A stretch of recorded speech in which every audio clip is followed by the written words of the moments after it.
തിരുവല്ല ശ്രീവല്ലഭ ക്ഷേത്ര ഉത്സവ പരിപാടിയിൽ പങ്കെടുക്കാനെത്തിയ നർത്തകിയെ അപമാനിച്ചുവെന്ന് പരാതി. ചെന്നൈ സ്വദേശിയും മോഹിനിയാട്ടം നർത്തകിയുമായ സംപ്രീതയാണ് പരാതി നൽകിയത്. ദേവസ്വം ബോർഡ് നേരിട്ട് നടത്തുന്ന പരിപാടിയിൽ പങ്കെടുക്കാൻ ക്ഷണിച്ചു വരുത്തിയിട്ട് അപമാനിക്കുകയും ആക്രമിക്കാൻ ശ്രമിച്ചുവെന്നുമാണ് പരാതി. പരിപാടി അവസാനിക്കാൻ ഒരുങ്ങുമ്പോൾ 4-5 പേരടങ്ങുന്ന സംഘം വേദിയിലെത്തുകയും വ്യക്തിഹത്യ നടത്തുന്ന രീതിയിൽ സംസാരിച്ചുവെന്നാണ് പരാതി. കാവുംഭാഗം സ്വദേശി രഘുനാഥനെതിരെയാണ് പരാതി നൽകിയത്.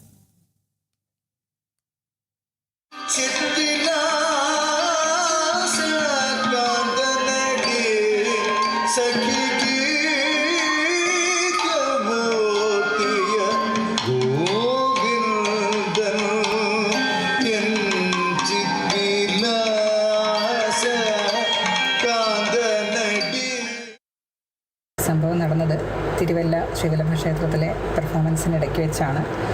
ഈ രഘുനന്ദൻ എന്ന പേരുള്ള ആളും 2-3 പേരും കയറി വന്ന് എടി ബോഡി വാടി എന്നൊക്കെയുള്ള ഭാഷയിൽ സംസാരിക്കുക, അങ്ങനെ എടി ബോഡി എന്നുള്ള ഭാഷയിൽ സംസാരിക്കരുതെന്ന് ഞാൻ പറയുകയും തുടർന്ന് അടിക്കാൻ കയ്യോങ്ങുകയൊക്കെ ചെയ്യുന്നു. പിന്നീട് എൻ്റെ സുഹൃത്തിനോടുള്ള സംഭാഷണം തികച്ചും അസഭ്യമൊക്കെ അദ്ദേഹം പറഞ്ഞു എന്നെക്കുറിച്ച്. അപ്പോൾ ഞാനിത് കേസ് കൊടുത്തിരുന്നു മുഖ്യമന്ത്രിയുടെ പേരിലും IG-യിലും പിന്നെ ദേവസ്വം ബോർഡ് പ്രസിഡന്റിൻ്റെ പേരിലൊക്കെ. എന്നിട്ട് പുള്ളി അതിനകത്ത് വേറെ മോശമായിട്ടുള്ള രീതിയിൽ പോസ്റ്റുകളിലൂടെയും പിന്നെ വാട്സാപ്പ് ഗ്രൂപ്പുകളിലൂടെയൊക്കെ വേറൊരു കഥ പ്രചരിപ്പിക്കാനൊക്കെ ശ്രമിച്ചിരുന്നു. അതിനുശേഷം പിന്നീട് അവർ പാർട്ടി വഴി BJPയിലെ നിരവധി പേരെ ഉപയോഗിച്ചുകൊണ്ട് നമ്മളോട് സംസാരിക്കാനൊക്കെ ശ്രമിച്ചിരുന്നു. കോംപ്രമൈസ് എന്ന് പറയുന്നത് എൻ്റെ ക്ലോഷേഴ്സ് വെച്ചുകൊണ്ടുള്ളൊരു കോംപ്രമൈസാണ്.